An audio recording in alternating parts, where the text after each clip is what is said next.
एक लड़का सोफे पर आराम से बैठा हुआ था।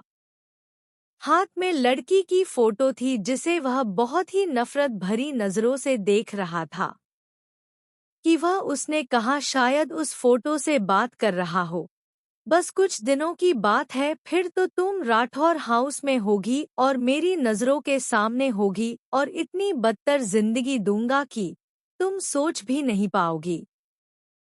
तभी एक लड़का आता है, सर झुकाकर कहता है, सर आराध्या वर्मा की लोकेशन ट्रेस हो चुकी है और हमें पता चला है कि वह एक मीटिंग में है अभी और किसी पराग मल्होत्रा की सेक्रेटरी है और वहीं पर ही जॉब करती है। तभी शिवांश ने कहा, और उनका रूटीन?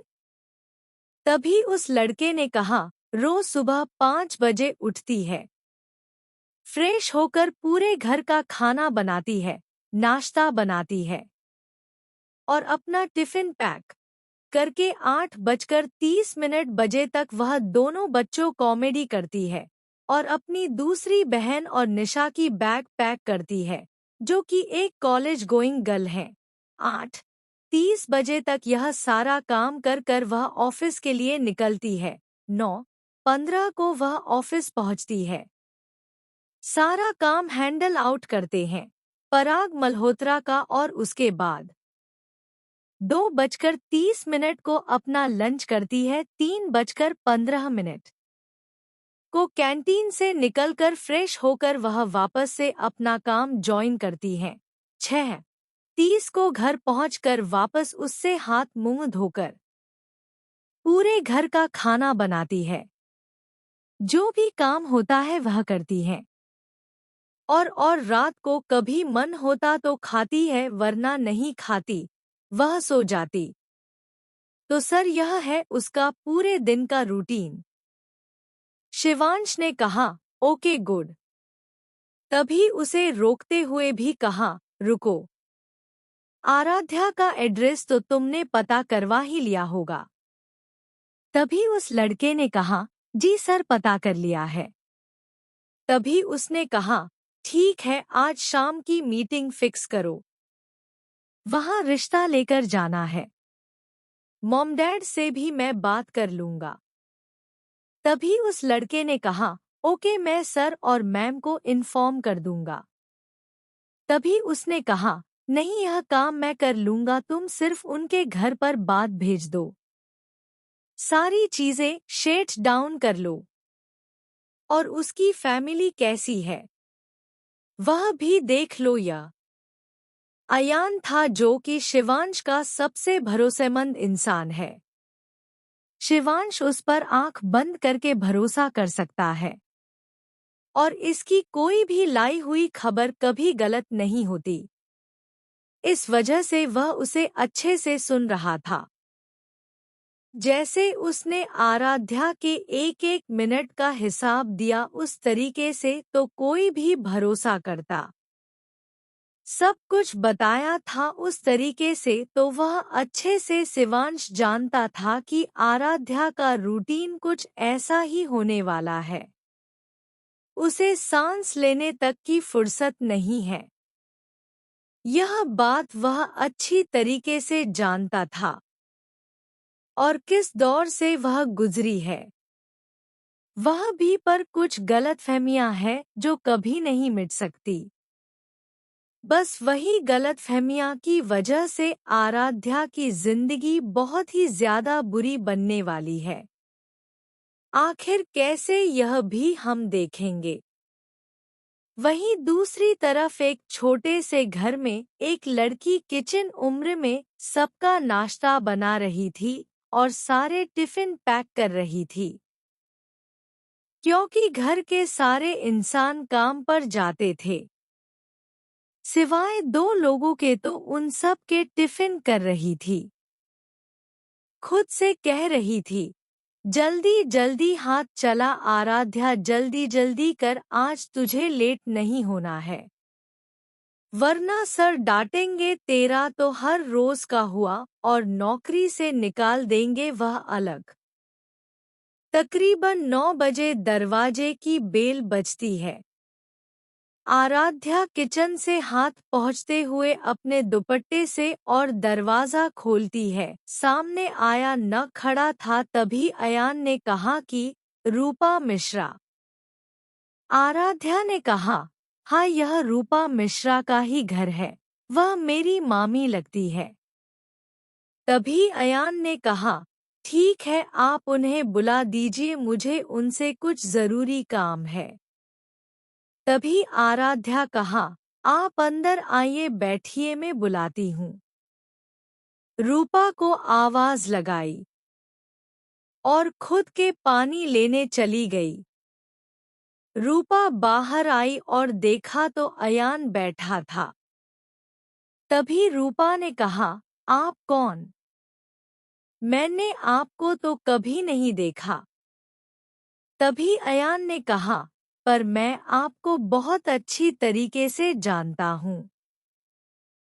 आपके हर एक कारनामे को भी और आपके पति को भी नहीं पता और दोनों माँ बेटी के बहुत से सीक्रेट है, तो जितना कहा जाए उतना करना वरना नुकसान तो तुम्हारा ही होना है।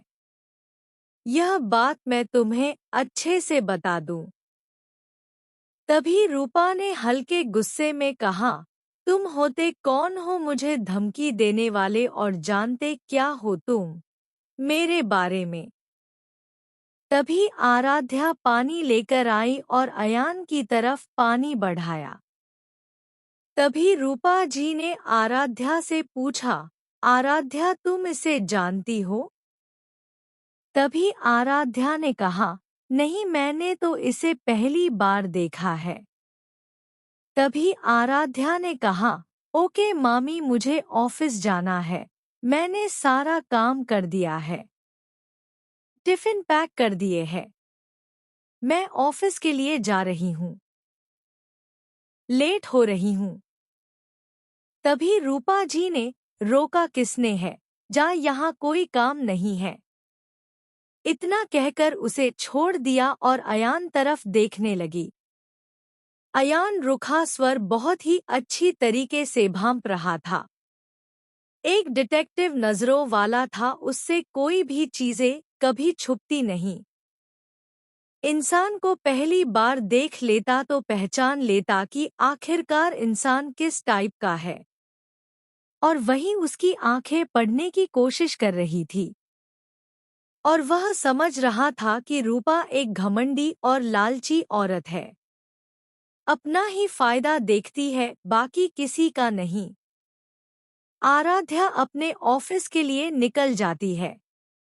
वहीं अयान और रूपा की आमने सामने बैठे थे।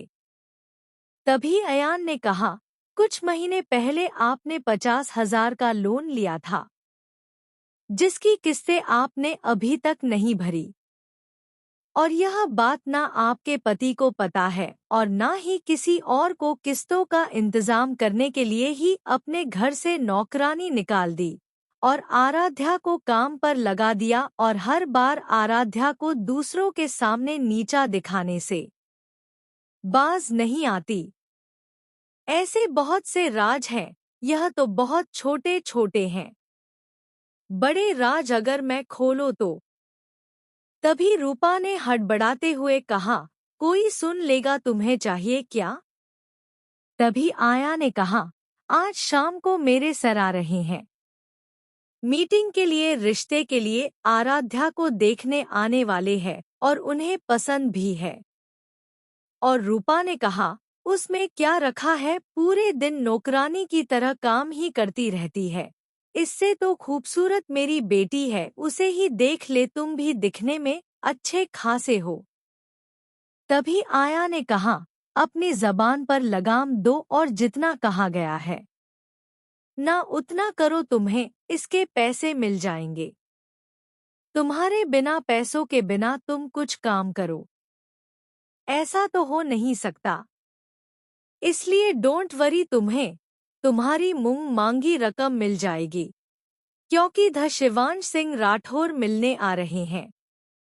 आपसे घर में कोई कमी नहीं रहनी चाहिए, खाना पीना सब कुछ रेडी होना चाहिए और आराध्या टाइम पर होनी चाहिए। इतना कहकर अयान घर से बाहर निकल गया। शिवांश को फोन लगाया और कहा, बॉस सब चीजें कह दी गई हैं। और मुझे लगता है कि इतनी आसानी से सब नहीं होने वाला। आराध्या शायद इतनी आसानी से ना माने। भी शिवांश ने कहा, वह सब काम रूपा कर लेगी।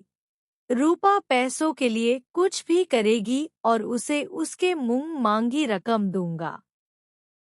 मैं आखिरकार वह आराध्या को खरीदने और बेचने का ही तो काम कर रही है, तो एक बार और कर ले। अयान ना कहा, और फैमिली के बारे में भी सब कुछ बता दिया है। वह तो बस अपनी बेटी का ही भला सोचती है और किसी का नहीं। तभी शिवांश ने कहा, उसका बस चले ना तो वह अपनी बेटी का भी भला ना सोचे, क्योंकि वह है ही ऐसी। और कहा ना कि आराध्या टाइम पर होनी चाहिए। तभी अयान ने कहा, कह दिया है। शिवांश, ठीक है, तुम वहां से घर जाओ और बाकी सारी चीजें रेडी करो और फैमिली को इन्फॉर्म कर दूंगा। और हाँ, मुझे ना शादी इसी महीने करनी है। जल्द से जल्द काम निपटाओ। तभी अयान ने कहा, सर सारी रस्में फंक्शन वगैरह सब कुछ होगा तो 1 महीना नॉट पॉसिबल उनके लिए तो बिल्कुल भी नहीं, क्योंकि मुझे जहाँ तक लगता है उन्होंने आराध्या के लिए कुछ जमा करके रखा ही नहीं होगा। तभी शिवांश ने कहा, उन्हें कुछ नहीं करना, हकीकत में देख लूंगा, तुम बस देखने की तैयारी करो। पढ़ते रही ए नफरत से मोहब्बत तक का सफर। If you like the video, please like, share and subscribe. Goodbye.